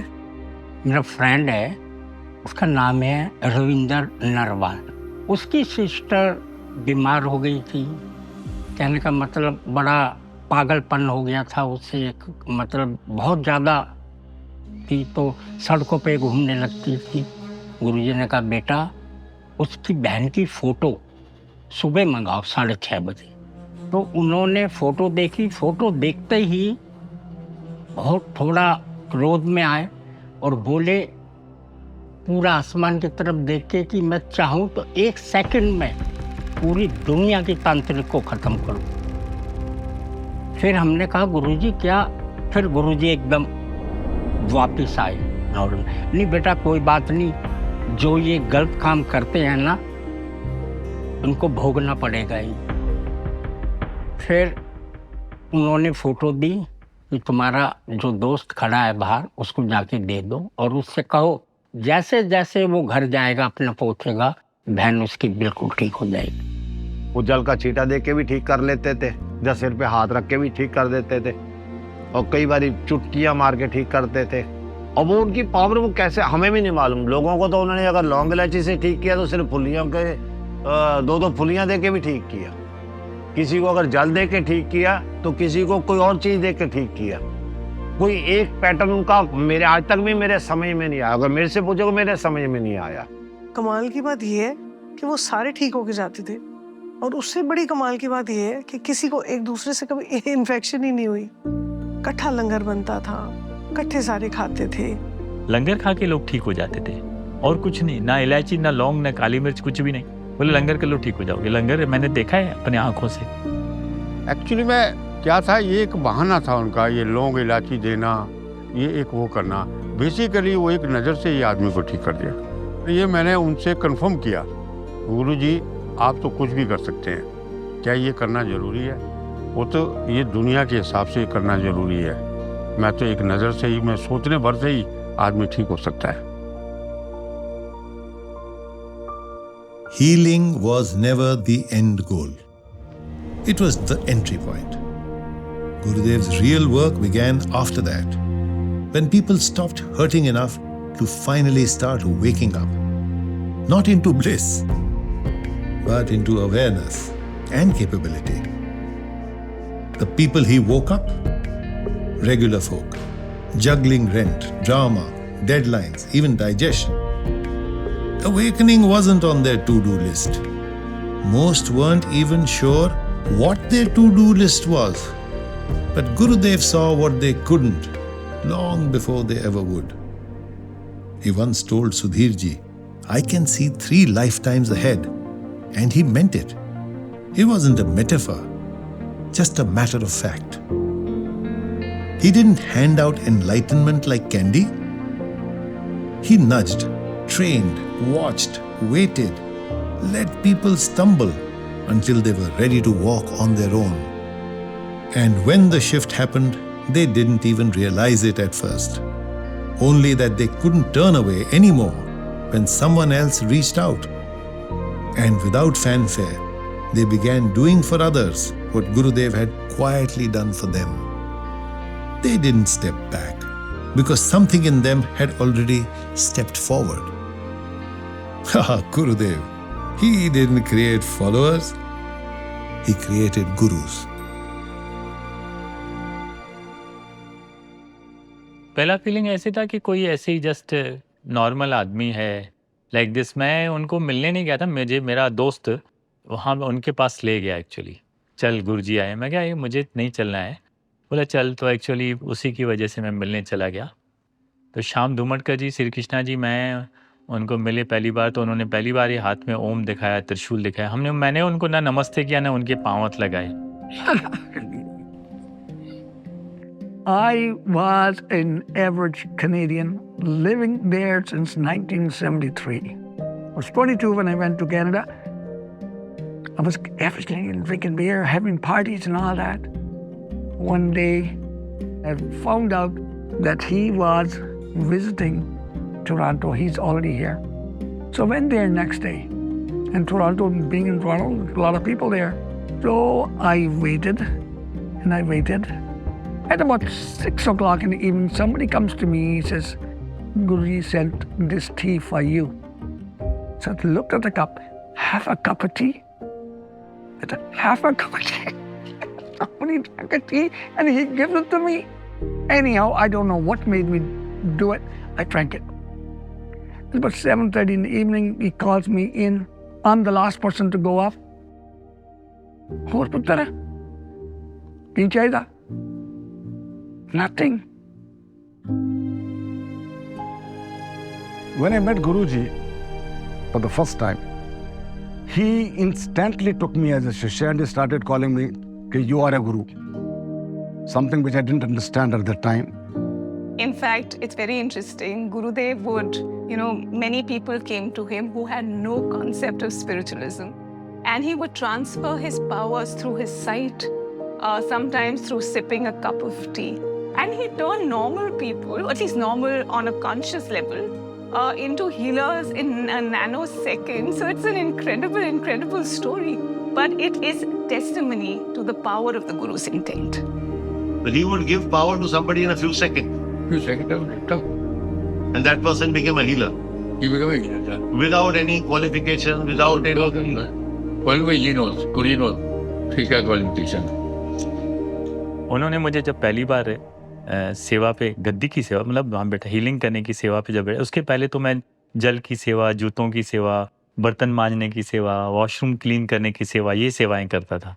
मुझे पहली बार वो जब लखनऊ ले गए अपने साथ, लखनऊ स्थान पे, वहाँ श्रीवास्तव जी संचालक हैं, तो कहते हैं श्रीवास्तव कल सेवा गिरी करेगा बैठ के स्थान पे। मैं क्या जी मैं तो नहीं करूँगा। कहते हैं क्यों? मैं क्या जी मुझे तो कुछ पता नहीं। राजा, he said, give me your hand. मैंने उनको हाथ दिखाए। देख पुत्र, ए ओम पाता, देख। And I was amazed. हाँ जी, हाँ जी, ओम। देख पुत्र, ए त्रिशूल है। हाँ जी, एक गणेश जी है। हाँ जी, इधर तक पुत्र, देख ए जोत पाती मैं, ए और ओम पाता। And I was amazed what happened. बेटा तू कुछ भी कर सकता है। मैं कह लेकिन मुझे अब मालूम नहीं करना कैसे करते हैं, लौंग किससे बनता है, इलायची किससे बनती है, कौन से मंत्रों से बनता है, क्या होता है। कहते हैं वो तूने कुछ नहीं सोचना है, तूने कुछ नहीं ऐसा कुछ मंत्र नहीं करना है, माथे पे रखना, अपने गुरु के चरणों का ध्यान करना और ओम बोल के दे देना, किसी को ना मत बोलना। बोला हो जाएगा, बाकी मेरे ऊपर छोड़ दे। मैंने कहा अच्छा जी। पर मैंने कहा जी एक बात और है। कहते हैं अब क्या बात है? मैं कहा जी वो मेरी उम्र 28 साल और जो आएंगे वो मेरे माता पिता की उम्र के आएंगे, मेरे दादा दादी की उम्र के आएंगे। 80 years old woman comes, I can't say बेटा to her. It's so difficult. पुत्र वो बेटा ही है, वो आपसे कुछ मांगने आई है, वो उस वक्त बेटा ही है, देते वक्त बेटा ही होता है, ऐसा नहीं होता कुछ। ठीक है जी। He told me, he's not gonna force me. He knew every trick. Next day he said, here, you sit here. one of the local person comes to me. He says, Guruji, मेरी गाय भाग गई है. And I knew that somebody has that one. You bless the long or ilachi, give it to them. And I didn't know who would I give a long ilachi to. The bhais or guy or that person. The guy भाग गई. Give him long ilachi, not gonna do. So I said, बेटा वो स्थान पे जाओ, वहाँ माथा टेको. I want to escape. बेटा वहाँ जाओ, वहाँ माथा टेको. हो जाएगा ना. I asked him that time, how long the guy has gone or bhais is gone. He said 3 days. An hour later he comes back to me, guy आ गई थी. So that's how he used to, it was his drama. That's how he used to build confidence in doing seva. And that's when I told him, Guruji, लेकिन मुझे बनाना तो आता नहीं कुछ भी. तब वो बोले, जंगल में हो गए तो नीचे मिट्टी तो होगी ना, धरती पे तो खड़े हो गए. हाँ जी बेटा, ऐसे करके दे दोगे वो ठीक हो जाए, उसका काम हो जाए.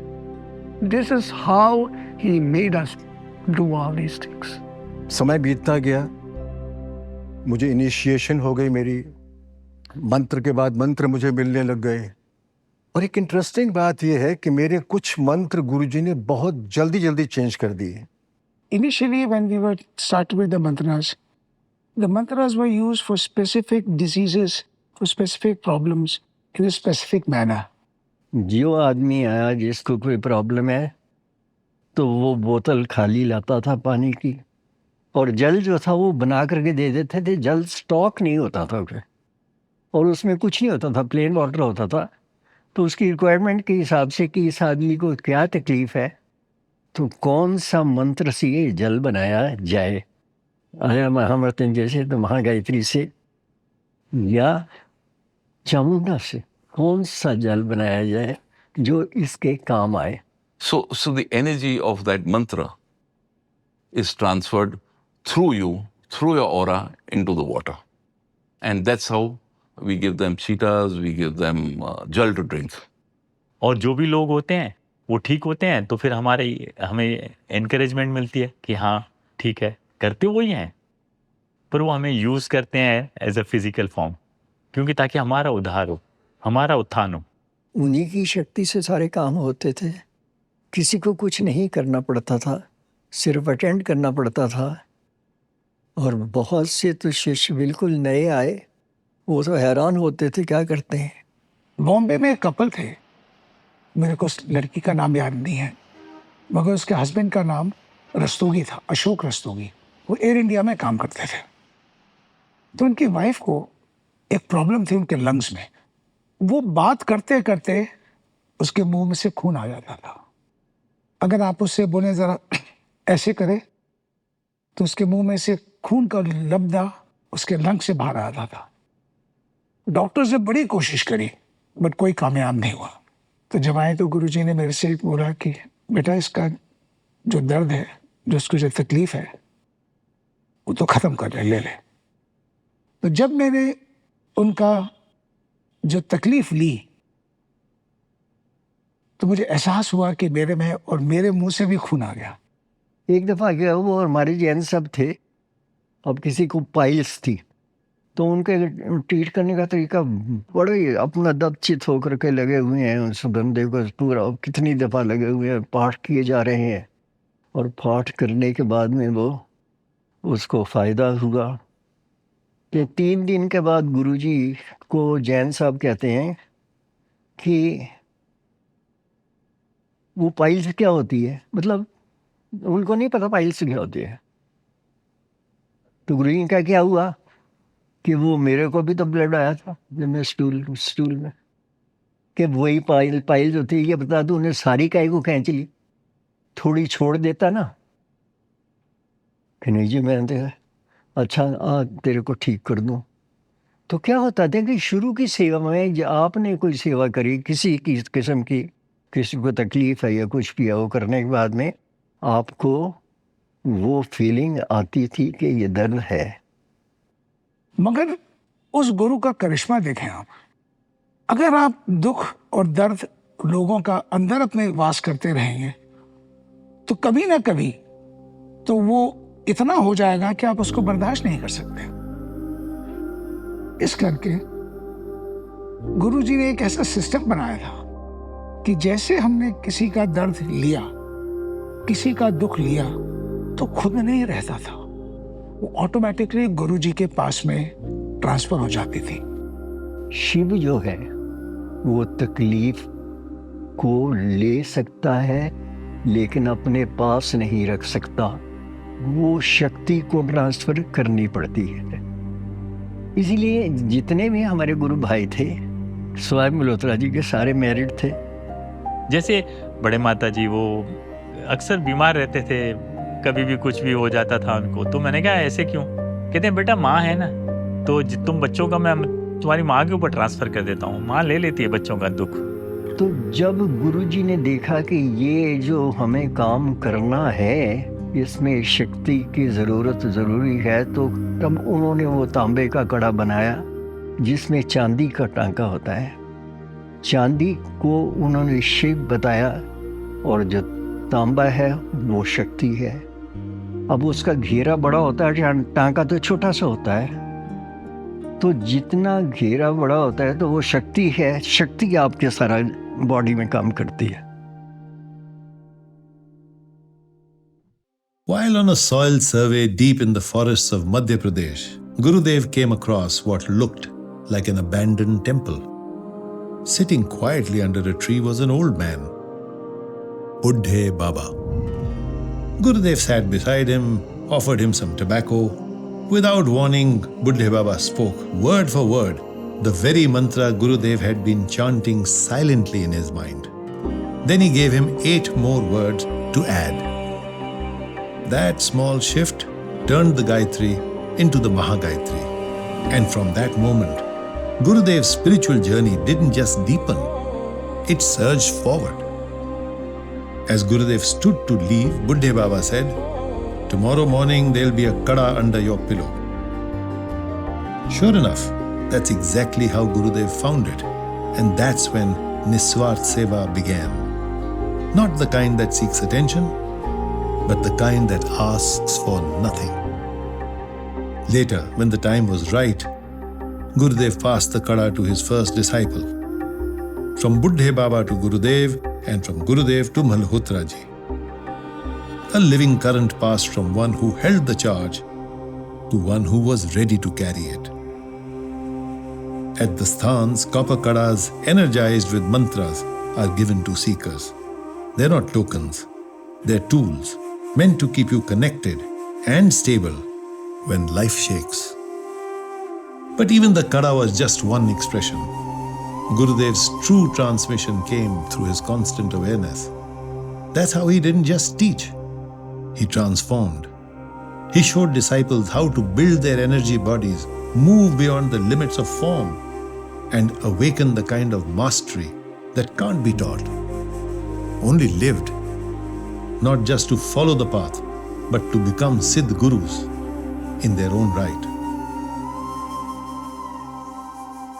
Anything which came to my mind, next time when I would meet him, he would talk to me about those things. I was all alone at my residence. At about 11 p.m., I came from my prayers and I was in the process of lying down when I saw light on the front wall, small light. The light kept on increasing and I saw Lord Shiva up to here. Or let me say, Bhagwan Shankar. The way you see him in pictures, just like stone. Something happened after that. That statue-like figure, opened, wide open eyes and then slowly it disappeared. After about a month, I visited Guruji's farm. There was some urgent matter I had to discuss with him. So he was on the farm, all alone. When he saw me, and then, he caught my hand and he said, "Vrinder, मैं क्या? जब उसने अक्खा एवे कितनी, तो डरा नहीं सी?" You remember? He was talking about that vision. I never talked about that vision to anybody till then. Guruji knew what was happening every moment of your life. Even when I spoke harshly to Urvashi, in Mumbai, sat in the train that very afternoon and went to New Delhi. First thing is to ask me, क्या तेरा दिमाग खराब हो गया? मेरी बेटी पे चिल्लाता है. जैसे उन्होंने क्या किया, मुझे बोला बेटा क्रोध पे कंट्रोल कर, शांत रहा कर। तो उन्होंने जैसे बोला था, तो एक दिन मैं वर्कर को वहाँ पर फैक्ट्री में, अब वो वर्कर्स लेबर तो लेबर होती है, मैंने एक दिन उसको एक लेबर को थप्पड़ लगा दी। कुछ ख़राब चल रहा था इवनिंग, तो घर पे आया तो जैसे ही मैंने आई रैंग द बेल, तो my sister open the door, तो शी सेइंग कि गुरुदेव जी का फ़ोन है। तो आई पिक्ड द फ़ोन, मैंने कहा गुरुजी प्रणाम। तो गुरुजी सेइंग कि हाँ बेटा, हम तो बड़े हो गए अभी, तो हम तो बहुत बड़े हैं, मालिक हैं, और हम चाहें तो हम नौकरों को मार भी सकते हैं। वो दिल्ली में बैठे हैं, मैंने भिवंडी में फैक्ट्री पे किसी को मारा। तो बोले पुत्रा अभी हुन देखना, अपना जिस हाथ से तूने मारा है वो उस हाथ को उस बाजू को संभाल के रखना। तो मुझे मालूम था कि अभी उन्होंने बोल दिया तो ये होना तो है ही है, क्योंकि उनसे मुख से जो बात निकली। तो दूसरे दिन मैं गया ही नहीं फैक्ट्री, तीसरे दिन भी नहीं गया, चौथे दिन भी नहीं गया। तो पिताजी बोले पता नहीं क्यों नहीं फैक्ट्री चल रहा है, बोले फैक्ट्री चल। मैं कहा जी वो नहीं, मैं नहीं चलूँगा ऐसे करके। फिर चौथे दिन मुझे अभी कब तक घर पे बैठूँ, तो पिताजी भी नाराज़ हो गए थे बहुत ज़बरदस्त। मैं कहा अच्छा मैं चलता हूँ। फैक्ट्री तो पहुँच गया, फैक्ट्री से आते हो कि तो पिताजी निकल आए गाड़ी लेके। आखिर मैंने हिम्मत करके स्कूटी उठाई अपनी फैक्ट्री से, और मैं स्लो एकदम वैसे डर डर के जाने लगा। तो सडनली कहाँ से कोई आदमी पैदा हुआ and he pushed me and he ran away and disappeared, the man disappeared. तो I fell down from the scooty. तो सामने एक शॉप है, तो शॉप से दो जने उठाने मुझे आए। तो जब जैसे उन्होंने उठाया तो I try to lift my arm ऊपर, बट आई कुडंट। तो ऐसे करके आई रीच्ड होम। तो my sister, same sister open the door. तो शी इज़ टेलिंग मी कि गुरुजी का फ़ोन है। So I just picked up the phone. तो गुरुदेव जी को बोला जी प्रणाम जी। कहते हैं कब तक बकरे की माँ खैर मनाएगी। अगर वो सज़ा देते थे तो फिर उसको ठीक भी कर देते थे, ऐसा नहीं है, पर उनकी सज़ा में मज़ा भी है। ऐसा अपनापन लगता है उनकी सज़ा में। कोई ऐसा नहीं कि कोई गुरु स्टिक लेकर के कोई लगाते थे, बट उनका कहना ही, उनकी एक नज़र ही पनिशमेंट होती थी। But as I told you, मेरे को तो कोई ऐसी पनिशमेंट समझ में नहीं आई, या मेरे को एहसास नहीं हुआ कि मैं I am being punished, but punish ज़रूर करते थे। किसी के साथ भी कोई गलत करता था तो उनको बर्दाश्त नहीं होता था, खास करके अपना, और जो शिष्य बना हुआ, चाहे हम भी अगर कुछ गलत करते तो ये बर्दाश्त नहीं होता था। गुरुजी का एक स्थान जो है वो हमीरपुर हिमाचल प्रदेश में है, तो वहाँ गुरुजी टूर पे थे हिमाचल में। उन्होंने कहा चलो देख के आता हूँ कि उस स्थान पे क्या हो रहा है।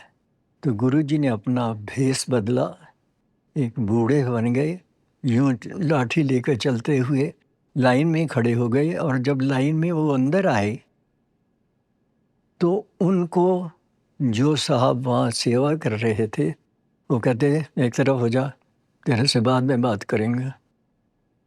तो गुरुजी वहाँ से चले आए और आकर के उन्होंने उससे पूछा, तेरे को वो बूढ़ा दिखाई देता था?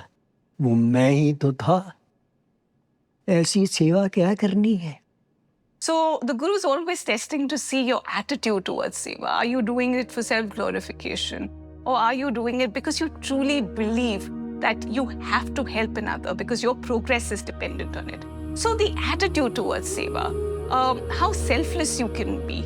To do seva, you have to come to the level of the one who can pull out your fears and your pain. That means you have to be at the level of the Creator himself. That faith can only be generated by intense meditation.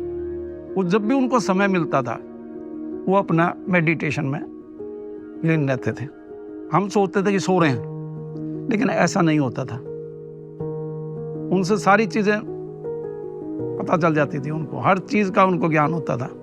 Meditation is not a right word actually. No, it's not the right word of meditation actually. What do you mean? Do you mean astrally travel out of the body? Yes, it is astral travel out of the body, yes. Okay. That I've seen him going out once or twice. How? She said the आत्मा निकलती थी, go to the room and vanish. So he never used to breathe. No breathing, no heart beat, no pulse, ऐसे होता था। और जब भी अपनी इच्छा होती थी तो आ जाते थे। तो वो चाहते थे कि उनके डिसाइपल्स ऐसे बने, उनकी तरह बने हो। वो तो चाहते थे कि मैं चाहता हूँ कि मेरे डिसाइपल्स मेरे से आगे निकलें। हम थे एक जगह है जामली बिलासपुर में, गुरु जी वहाँ पर थे। तो मैं और एक मेरे गुरु भाई, उनका एड्रेस नहीं, उनका नाम था अमित चंद। गुरु जी रात को हमने कहा, गुरु जी जरा हो जाए कुछ कि बेटे मैं आज कर देता हूँ तुम्हारा, मतलब कुछ तो होगा, तुमको अपने घर जाना होगा। मेरे को भी गुरु जी ने भेजा, अमित चंद को भी भेजा, और हमारी लाशें वहाँ पड़ी हुई हैं। आप यकीन करेंगे, जब हवा में गया मैं, जो आकाश में इतना शोर वहाँ पर, इतना शोर मैंने ज़िंदगी में मतलब सुना होगा वो।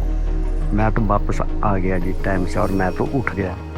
अब अमित चंद जी जरा दूर का फासला था, जब नहीं आया तो गुरु जी कहते हैं अब तो बच्चा मेरे को जाना पड़ेगा, मैं लाता हूँ उसको जाके, और तू मेरी बॉडी का ध्यान रखना, क्योंकि कुछ भी एंटर कर सकता है।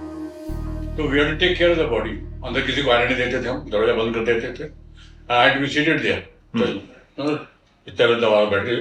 जब तो उठते नहीं थे, अगर उनको उठना होता था जल्दी तो बोले पुत्र ऐसा करना तो मैं उठ जाऊंगा, इतने भी उठा देना, making of that time mostly to get about his own.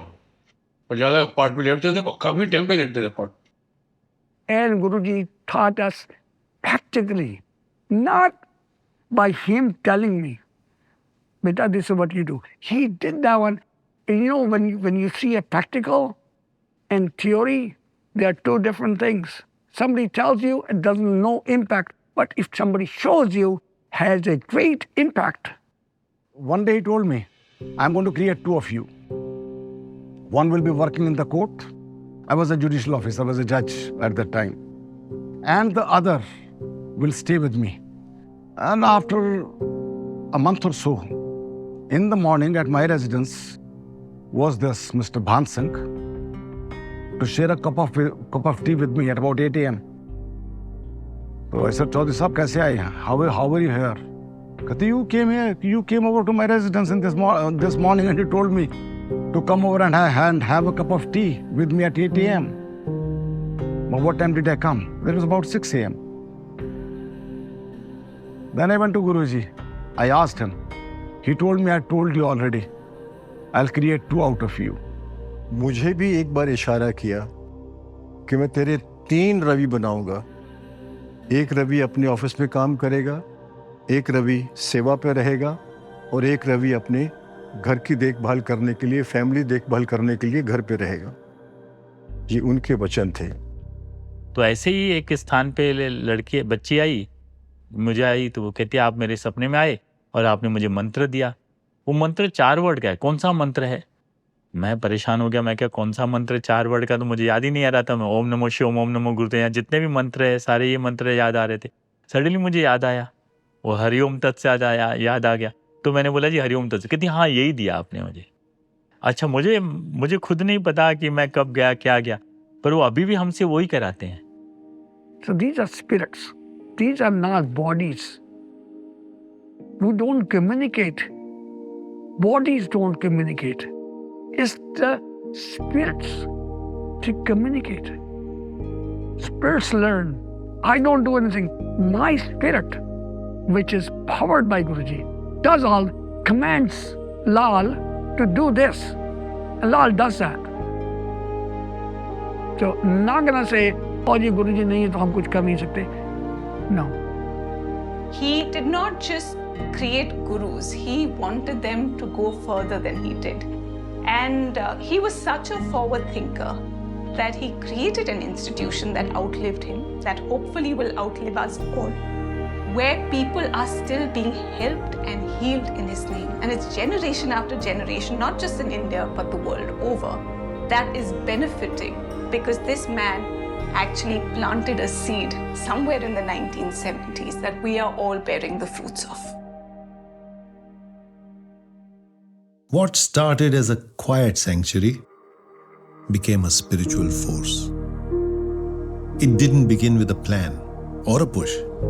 Just one man doing the work until the work began to move on its own. It reached places where he never went, spoke through voices he never taught. And still, it feels like him. Because it wasn't built on identity. It was built on transmission. Power like this doesn't seek attention. It looks for alignment. The ones carrying it now weren't handed a role. They didn't inherit it. They grew into it by showing up when the call came. The film isn't just about remembering Gurudev.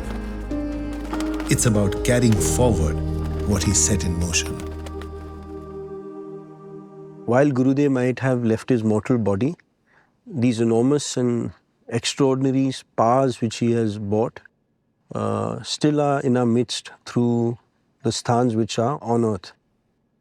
And the things that happen at our sthan, not just Bombay Sthan, Dehradun Sthan, Delhi Sthan, any of Gurudev's sthans, it actually boggles you. Yeah, how is it possible?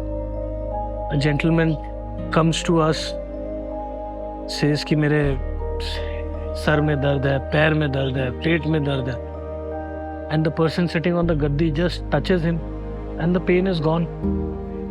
And the beauty is, the person on the gaddi says that I will reduce your pain by an X percentage, which is reconfirmed by the patient itself. How can you explain that? स्थान की जो शक्ति है, इससे दुआ करते हैं कि सामने वाले की मदद करें और कई बार ये दुआ कबूल हो जाती है। और फिर आप भले हमारे सामने हो या कोई और शहर में, देश में, इस शक्ति से लोगों को फायदा मिल जाता है और काफी हद तक इनकी तकलीफ दूर हो जाती है।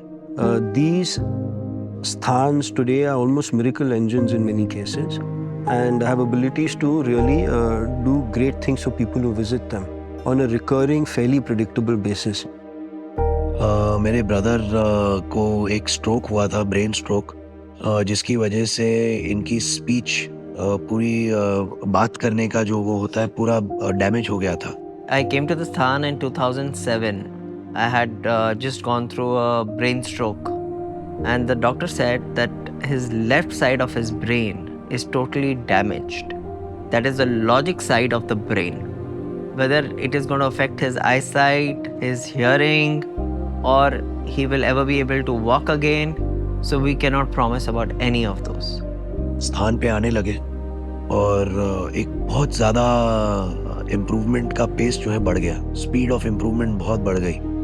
और ये मेरे घर में मैं रोज़ देखता था कि दिन ब दिन ये इनकी, मेरे भाई की तबीयत अच्छी होती जा रही है। Things are happening and I didn't realize till somebody pointed that out to me and said that you're already traveling. And I actually thought that, oh my God, I'm interacting, I'm selling business to people. People come to the Sthan mostly because they have some suffering or the other. Could be financial, could be mental, could be physical, whatsoever it may be. The fact is, most of them get help. The beauty is the help they receive is without giving anything in return. I can give my life today because I am here because of him. But even if I want to, I can't even give him a rupee. I cannot even donate. There's no charity box here, where I can write a check and say thank you. There's nothing. We don't take any money. People get surprised at that. We have our own businesses to run. There are people very high up in the corporate ladder. And still, किसी भी प्रकार का कोई भी काम हो, चाहे वो जूते की सेवा हो, बर्तन की सेवा हो, गद्दी सेवा हो, it is no different. गुरुजी ने सबसे बड़ी बात जो कही थी, वो ये कही थी, बेटा पब्लिक आती है सेवा के लिए, जो करते हो, चाय पिलाने के लिए तुम्हारे पास दूध है, दूध वाली चाय बना के दो, नहीं है तो नींबू की चाय बना के दे दो, लेकिन कभी ये नहीं करना है कि हमें किसी से लेना पड़े. The magic of the model which Gurudev set up was that it is a very low-cost model because finally God's power is not driven by elaborate buildings or require a huge financial infrastructure to support. The impact he had even with this limited amount of money was extraordinary. It's a path which costs nothing other than faith. This faith allows them to imbibe the philosophy of Gurudev. That philosophy essentially is worship of the self and realizing that you are as divine as the gods you worship. And I found that very inspiring. When you walk on that path, I have realized that a lot of things are unleashed within you, which you wouldn't think you were possible of doing. I mean, when we were given certain mantras, I went on saying it and I could see that there was a lot of change as a person. It doesn't mean that I don't fight with my husband. All those things happen. But as a person, there's a lot of change in you.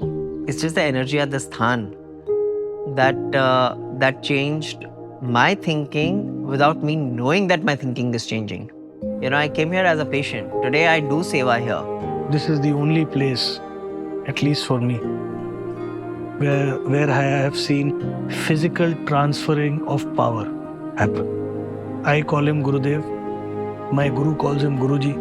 That man gave power to 100 plus of his disciples with the ability and the authority to those 100 people to transfer it forward. Transferring powers like this across the board all over India, America, Canada is not only unique and unheard of, it's like unbelievable.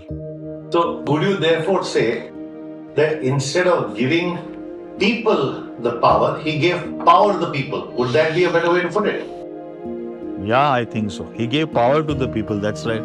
But did he give people to the power to be used?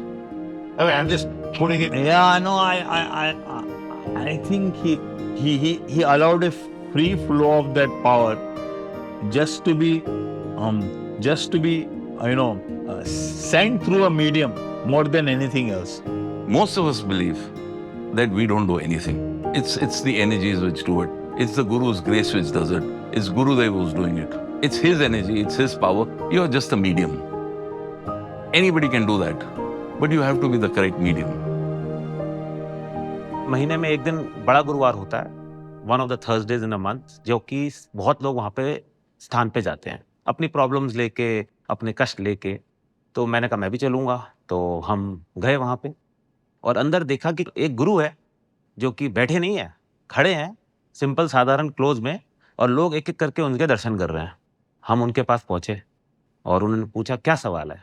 हमने कहा जी हमें समझना है कि यहाँ पे ऐसा क्या होता है और ऐसा क्या है जो हम नहीं कर सकते।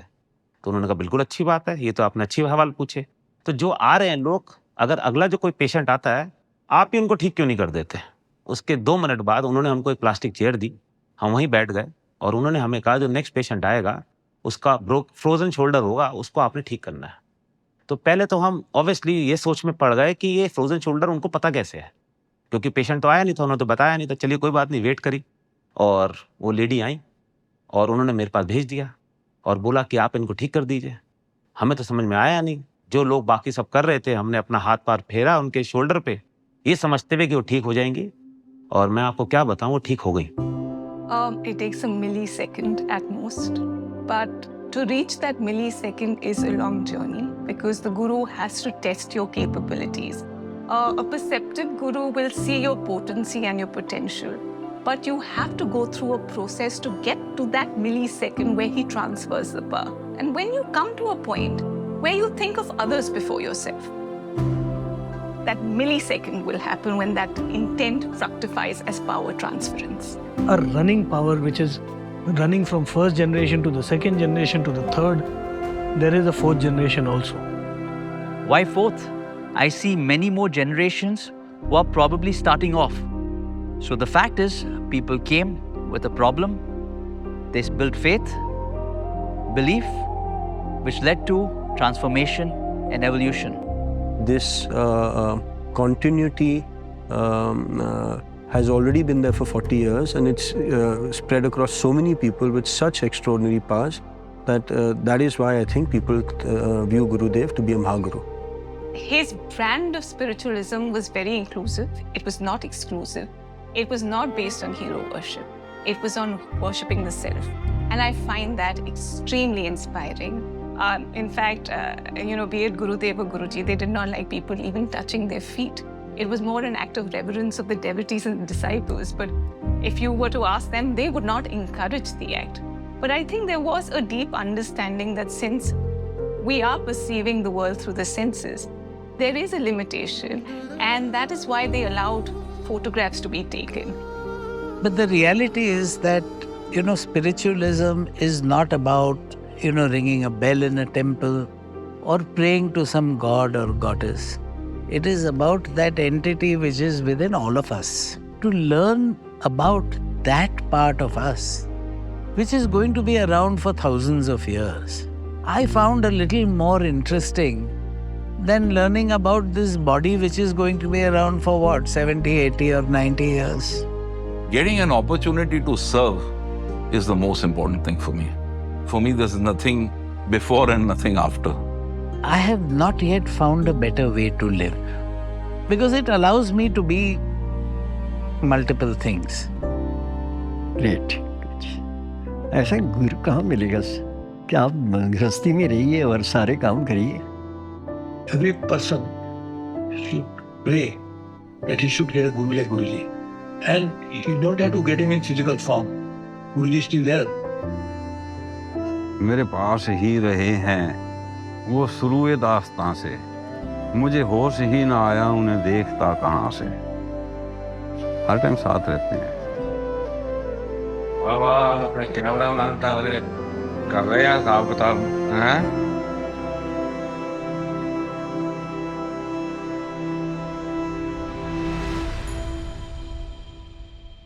Gurudev's statues seem to sit quietly in sthans across the country.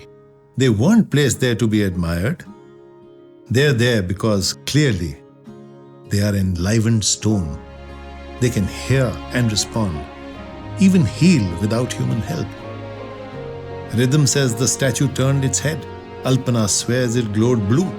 Pallavi says it flickered into human form.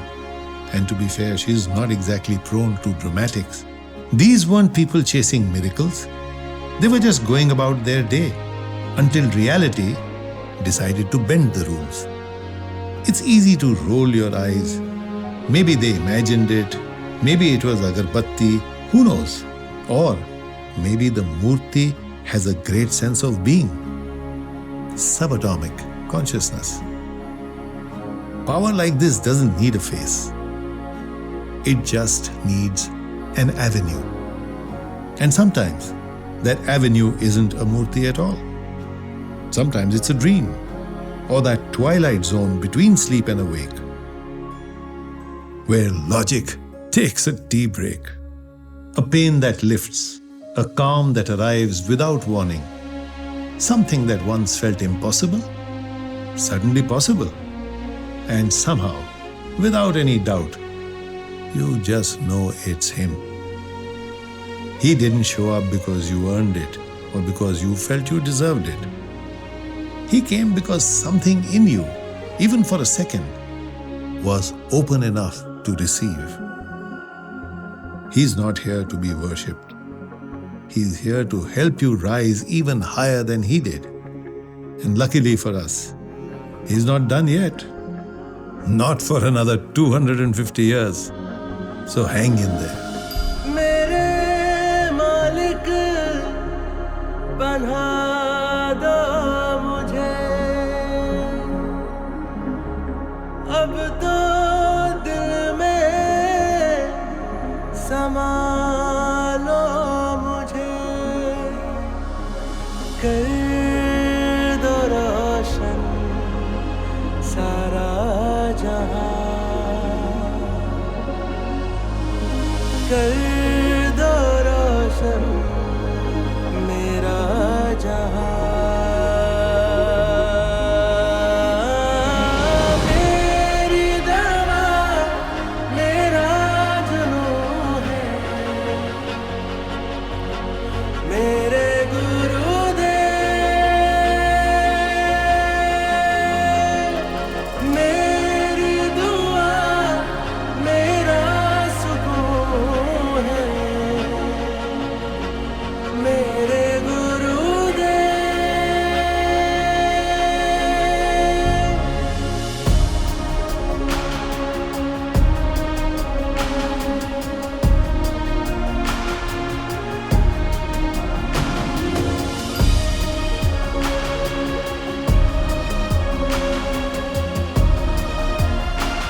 साथ है आपका, वो ही है आसरा, जो हम पे हाथ है आपका, वो ही है